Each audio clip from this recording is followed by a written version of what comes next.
Baik, kita lanjutkan. Acara berikutnya adalah motivasi dan juga arahan sekaligus tausiah dari pimpinan pusat Majelis Tafsir Al-Quran Al-Ustadz Nur Khalid Saifullah LC MHub. Waktu dan tempat kami persilakan.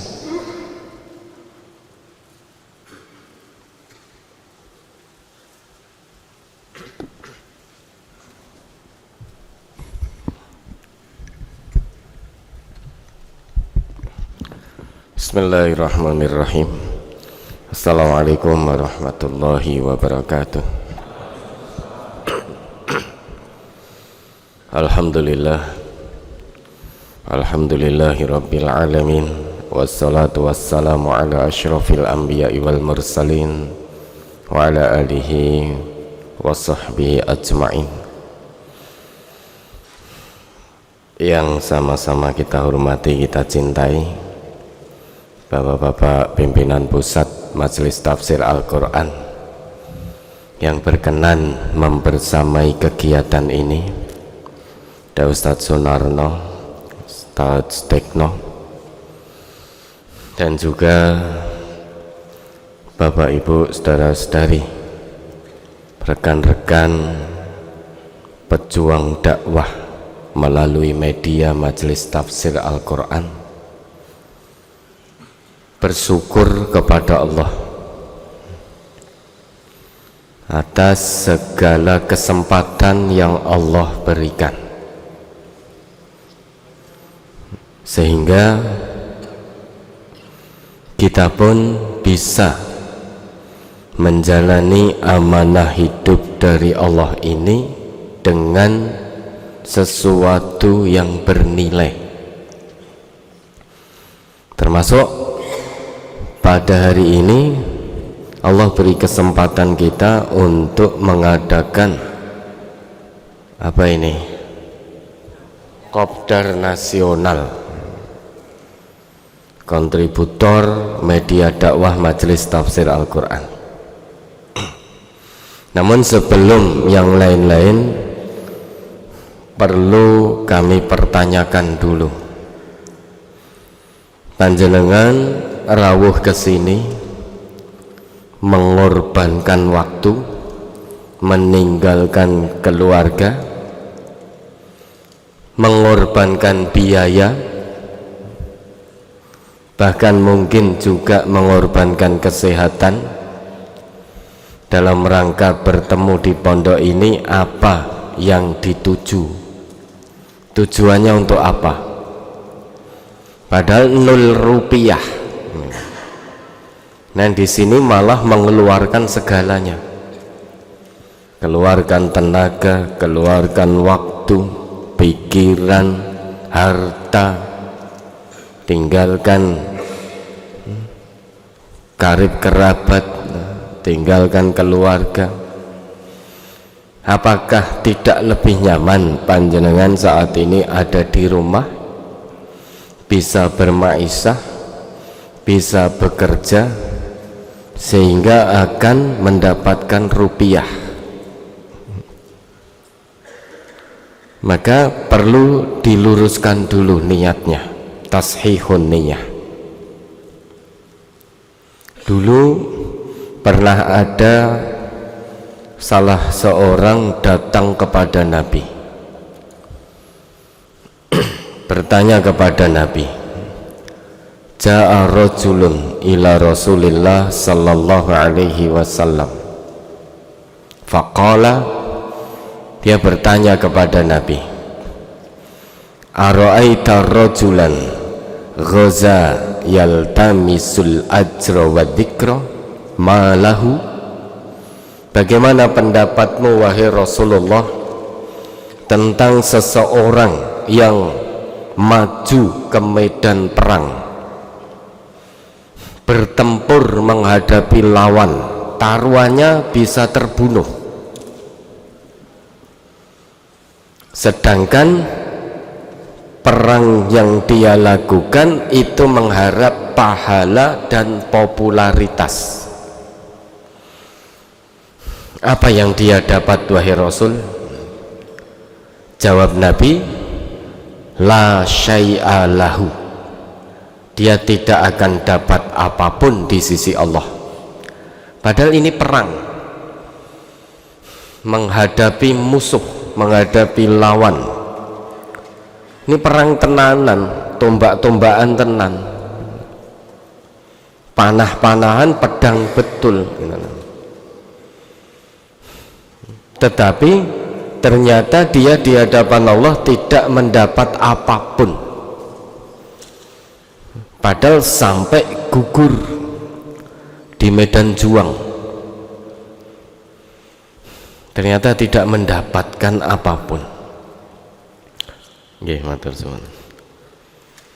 Sampai yang bertanya tadi mengulangi pertanyaan sampai 3 kali, fa'adaha thalatha marrat. Kemudian Nabi menjawab, yaqulu lahu Rasulullah sallallahu alaihi wasallam, la syai'a lahu. Dia tetap tidak akan dapat apapun. Kemudian Nabi melanjutkan sabda beliau, innallah la yaqbalu minal amali illa ma kana lahu khalisan wabtughiya bihi wajhuhu.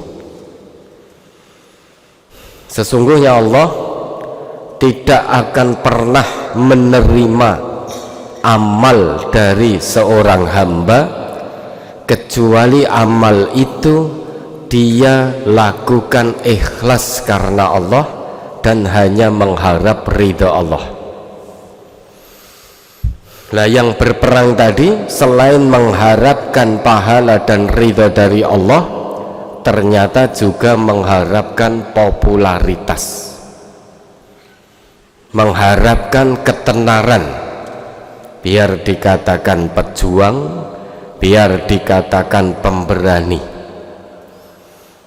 Maka dia tidak dapat apapun di hadapan Allah. Memang betul,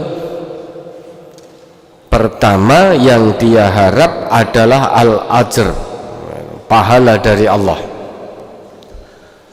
Tapi ternyata ada tujuan yang kedua, yaitu adzikr,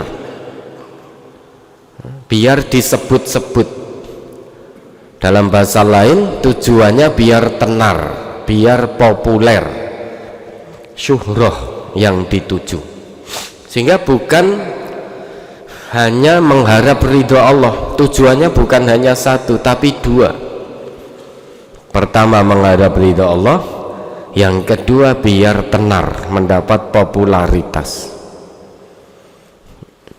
Tujuan yang kedua ini ternyata menghapus pahala kebaikan perangnya di jalan Allah. Nah, saat ini Bapak, Ibu, saudara dan saudari ini sedang bertempur di medan juang. Cuma bedanya panjenengan sekarang menjadi ujung tombak dakwah. Karena sekarang tidak dipungkiri, dakwah harus melalui media. Dan media ini, dakwah di media ini sangat vital perannya. Nah, sekarang panjenengan sudah mengazamkan diri untuk menjadi bagian penting dalam penyebaran Quran dan Sunnah. Satu hal yang wajib ditanamkan dalam hati, bahwa apa yang sedang panjenengan lakukan ini perbuatan terbaik di antara yang lainnya. Kenapa? Karena yang sedang panjenengan suarakan itu adalah Quran Sunnah. Waman ahsanu qawlan mimman da'a ilallahi wa amila salihan wa qala innani minal muslimin. Siapa yang lebih baik perkataannya, siapa yang lebih baik seruannya daripada orang yang menyeru kepada Allah dan menyeru kepada amal soleh. Dan dia mengatakan bahwa aku ini orang yang berserah diri.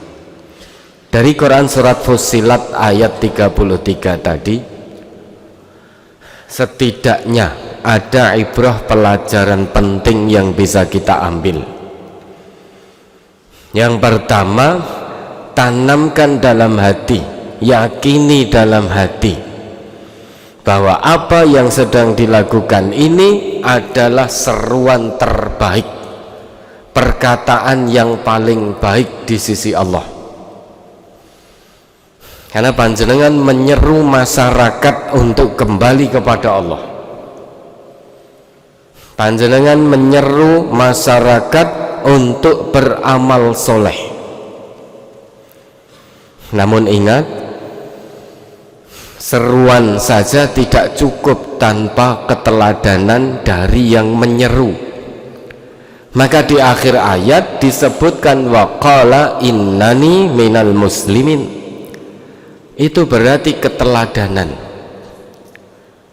Jadi jangan hanya bisa menyeru orang lain untuk kembali kepada Allah, jangan hanya pandai menyeru orang lain untuk beramal soleh, tetapi kita sendiri yang menjadi penyeru kebaikan itu ternyata tidak mau kembali pada Allah, tidak mau beramal soleh, hanya mau menyeru saja, tetapi tidak mau mempraktekkan seruan yang kita serukan kepada masyarakat. Maka akhir ayatnya kan waqala innani minal muslimin. Jadi dua arah, kita menyeru dan kita diseru oleh apa yang kita serukan. Maka bersyukurlah Bapak, Ibu, saudara dan saudari, panjenengan dipilih oleh Allah. Dipilih oleh Allah. Tidak banyak yang Allah beri kemampuan dalam hal media. Namun Allah titipkan keahlian itu ke panjenengan. Dan hidup dari Allah ini adalah amanah. Kesempatan hidup yang Allah berikan itu hanya satu kali. Maka harus berarti kita jalani amanah hidup yang hanya satu kali ini. Kalau sampai gagal menjalani amanah hidup yang hanya sekali ini, kita rugi. Rugi dunia, rugi akhirat. Khasirat dunya wal akhirah, dzalika huwal khusranul mubin. Rugi dunia, rugi akhirat, itulah kerugian yang sesungguhnya. Oleh sebab itu Bapak dan Saudara, karena hidup dari Allah ini hanya sekali, maka harus berarti. Untuk bisa menjadi berarti, maka Allah utus Rasulullah dengan membawa pedoman, membawa petunjuk hidup, yaitu Al-Quran.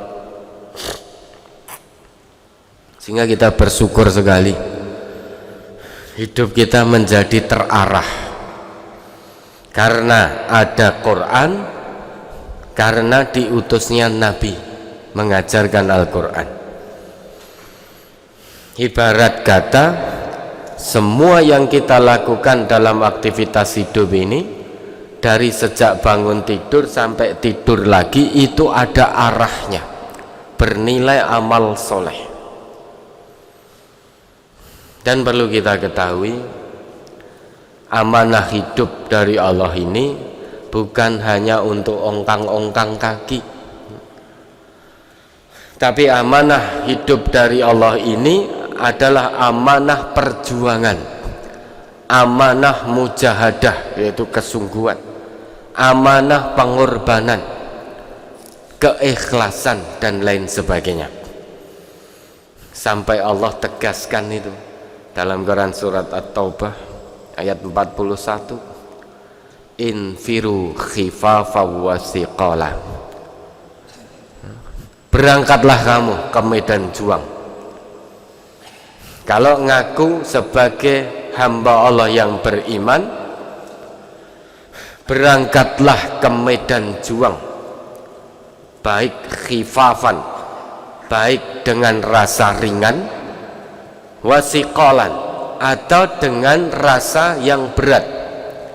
Selama kita mengaku jadi hamba Allah yang beriman, wajib hukumnya berjuang menegakkan kalimat Allah ini. Baik kita berangkat dengan ringan ataupun dengan berat, ringan atau berat, maju atau mundur, selama kita menjadi orang Islam, kewajiban kita berjuang li'i'la'i kalimatillah.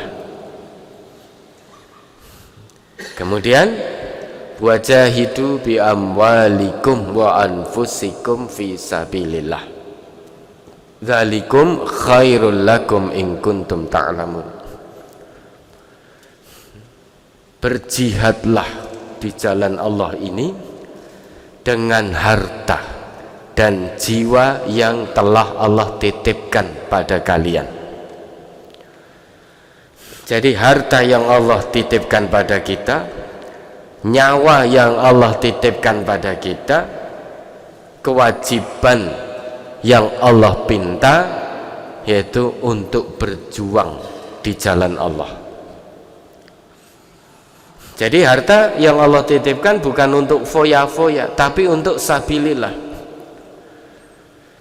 Nyawa ini, kesehatan, nyawa, hidup ini Allah beri pada kita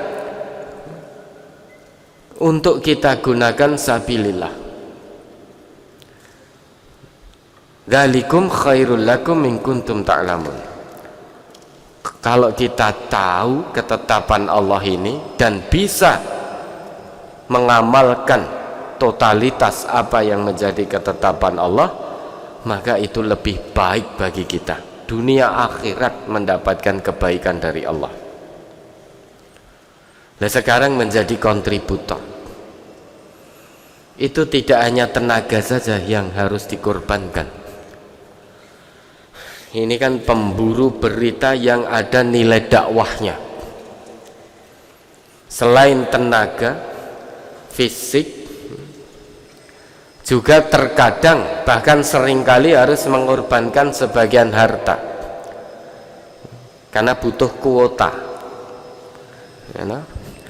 Butuh kuota. Ini tidak dipungkiri.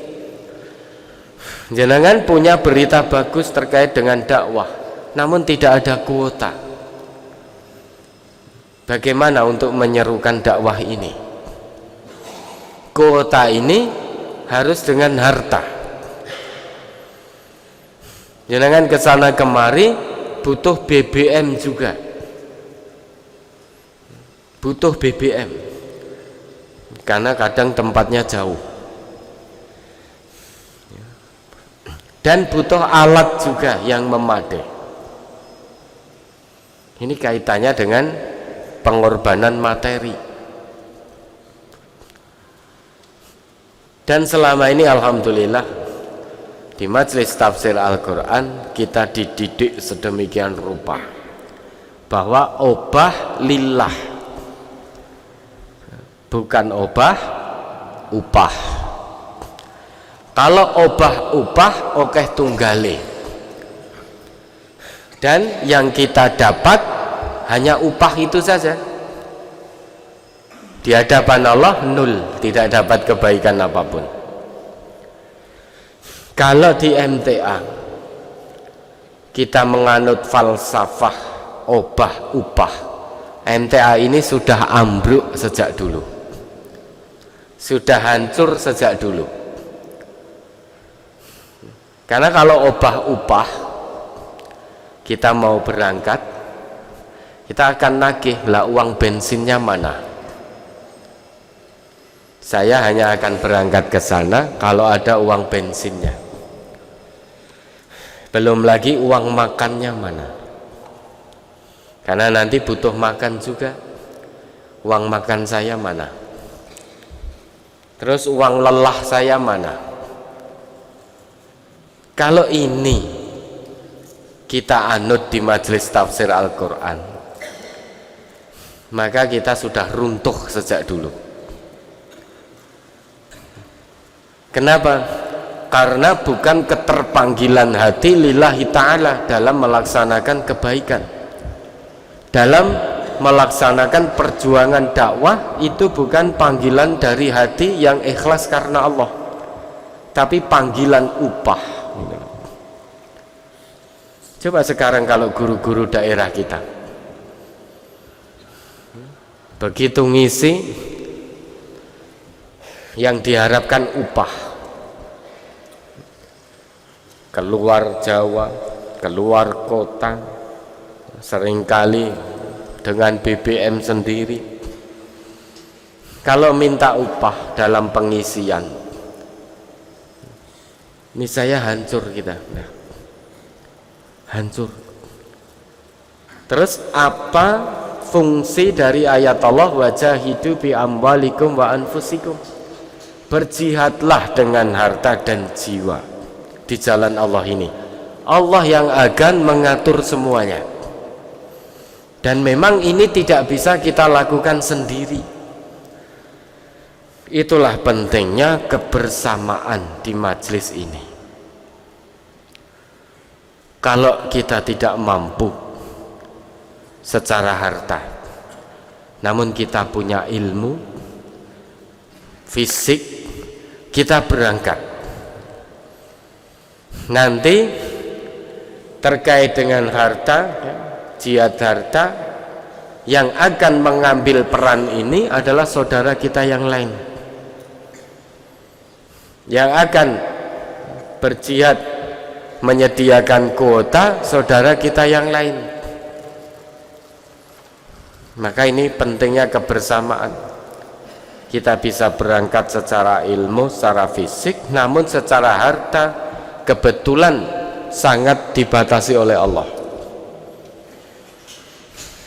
Maka cabang perwakilan semaksimalnya nanti akan menyuplai, mendukung yang lain yang dibutuhkan. Panjenengan dapat berita, kemudian tidak bisa upload karena tidak ada kuota, maka saudara yang lain, saudara ngaji yang lain itu akan support kuotanya. Alatnya tidak memadai, insya Allah dalam perjuangan ini yang lain akan mensupport alat itu. Ini pentingnya kebersamaan. Kalau kita sendiri jelas tidak bisa. Namun sebelum ke arah sana, maksimalkan dulu, optimalkan. Karena nanti kalau kita sudah jaga nih, maka tidak bisa maksimal perjuangan kita. Dan menurut janji Allah, balasannya surga. Orang yang dengan tulus ikhlas, dengan penuh keikhlasan berjuang di jalan Allah dengan sebagian harta yang Allah titipkan, dengan jiwa yang Allah titipkan, sehingga waktunya digunakan untuk berjuang fi sabilillah. Ini tidak ada balasan yang pantas kecuali surganya Allah. Dan yang jenengan serukan adalah Quran Sunnah. Namun demikian butuh ilmu, tidak hanya waton wani, tidak hanya waton mau, tidak hanya sebatas kendel aku wani rono. Tempat-tempat konflik saya berani, bukan hanya sebatas berani saja. Kalau berani sampai sana tapi tidak punya ilmu dalam kontributor, terus mau apa di sana? Sehingga tidak akan bermanfaat. Oleh sebab itu ikhtiar insani dilakukan dengan mengadakan pelatihan-pelatihan dan lain sebagainya, sehingga kuat dalam ilmu kontributor, kuat dalam akhlaknya, keteladanannya, mengamalkan apa yang diserukan, kemudian kuat dalam mujahadahnya, jihad dengan harta dan jiwanya. Jangan khawatir Bapak Ibu saudara dan saudari, panjenengan tidak sendiri, kita dalam kebersamaan. Tinggal nanti disampaikan kalau memang sudah maksimal betul usahanya mengambil peran dalam perjuangan dakwah ini. Kalau memang tidak ada betul, sampaikan ke cabang, nanti cabang yang akan mensupport. Kalau cabangnya tidak mampu, sampaikan ke perwakilan. Insya Allah atas pertolongan Allah semuanya akan selesai, sehingga berita-berita yang diserukan, berita yang diberikan itu berkualitas, gambarnya juga jernih, sudut angle-nya juga pas, kemudian dikirimkan ke media kita, ditampilkan itu berkualitas. Jangan khawatir, kita tidak sendiri. Di MTA ini kita dalam kebersamaan. Namun tidak ada kata jaga nih, kita harus maksimal dulu, karena kebaikan ini akan kembali pada kita. Kalau sudah maksimal baru nanti disampaikan. Bisa nanti sampaikan ke cabang, sampaikan ke perwakilannya. Kalau tidak berani, bisa disampaikan ke siapa yang memang berani menyampaikan ke ketua cabangnya. Insya Allah cabang akan mensupport sepenuhnya. Kalau cabang tidak mampu, panjenengan akan disupport satu perwakilan. Masa beli kuota sak perwakilan nggak mampu? Hanya beli kuota untuk ngirim berita, masa satu perwakilan tidak mampu? Kan tidak mungkin. Untuk dakwah Islam ini tidak bisa kita sendiri, maka harus dalam kebersamaan. Namun ingat, baik ringan maupun berat, kewajiban kita berangkat dalam medan perjuangan.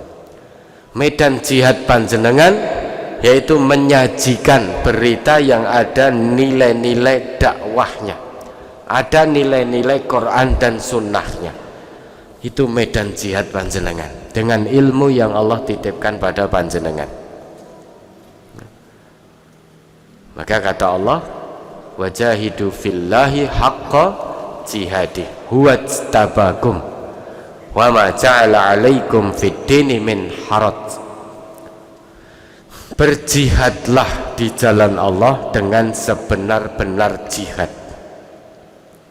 Huwajtabakum, Allah telah memilih kalian, Allah telah memilih panjenengan untuk berada di medan jihad ini, medan jihad dakwah melalui media. Wa ma ja'ala alaikum fid dini min haraj.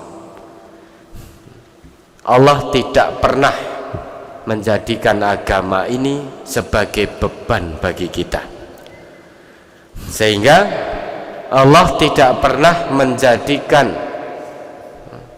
kontributor ini sebagai beban bagi panjenengan.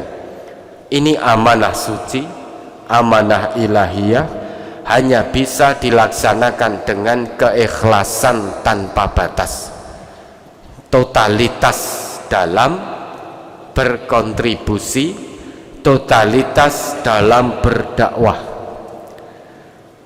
Untuk bisa ikhlas tidak mungkin tanpa keterpanggilan hati. Keterpanggilan hati itu tidak mungkin kalau kita tidak cinta dengan apa yang akan kita lakukan. Maka kalau Bapak, Ibu, saudara dan saudari cinta betul dari dalam hati terkait apa yang dilakukan, itu menjadi kontributor dakwah, maka yang dihasilkan nanti juga berkualitas, karena kita melakukan berlandaskan panggilan hati, tidak terpaksa. Kalau keterpaksaan ya hasilnya hanya ala kadarnya. Namun kalau kita melakukan karena keterpanggilan hati, karena rasa cinta kita kepada Allah, maka hasilnya akan berkualitas. Hasilnya berkualitas, manfaat untuk diri kita dan manfaat untuk masyarakat. Tentunya ketika panjenengan mengambil berita, menyajikan berita, itu renungkan dulu berita tersebut, renungkan, jadikan muhasabah diri dulu terkait dengan ini. Misalkan satu berita, apakah yang saya lakukan selama ini sesuai dengan berita ini atau tidak. Ini misalkan berita tentang kebaikan, tentang ta'awun, bedah rumah misalkan. Di sana bedah rumah itu warga kita berlomba-lomba untuk infak sabilillah. Sebelum itu disampaikan, renungkan dulu, kira-kira semangat infak saya fisabilillah sudah sekuat saudara-saudara saya yang ada dalam berita ini apa belum? Kalau belum, maka tingkatkan lagi, sehingga bisa mengambil ibrah dari berita-berita dakwah. Tidak hanya ditampilkan begitu saja. Kalau hanya ditampilkan begitu saja tanpa bisa mengambil ibrah dari apa yang panjenengan kirimkan, rugi.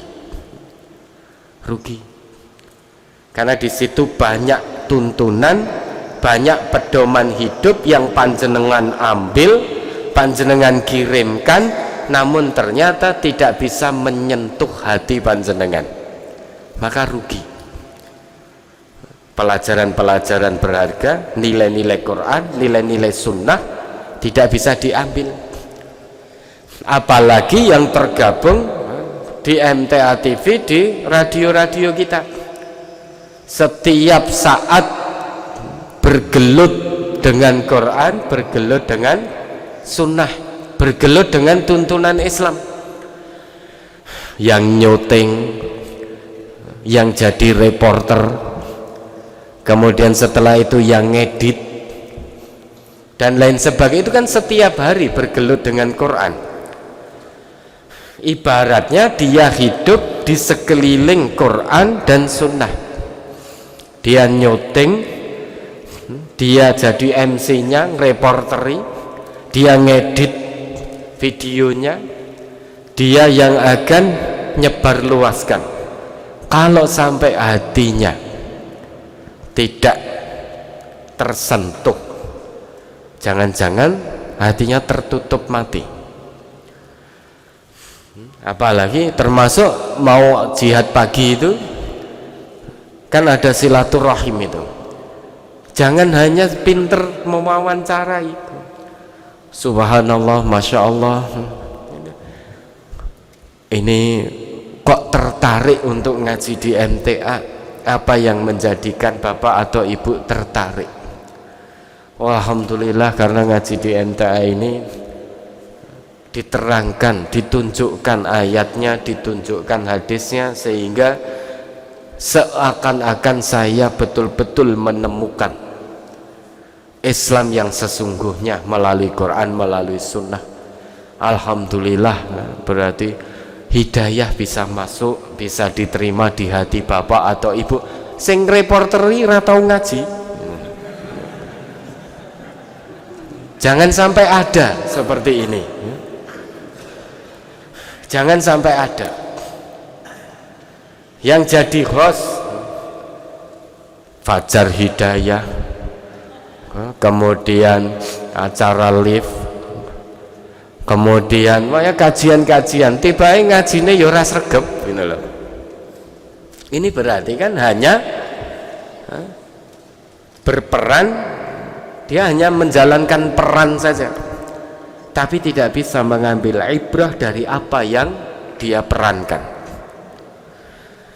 Berarti yang dituju hanya upah, bukan lillah. Kenapa? Karena kalau saya tidak melakukan ini, saya tidak akan dapat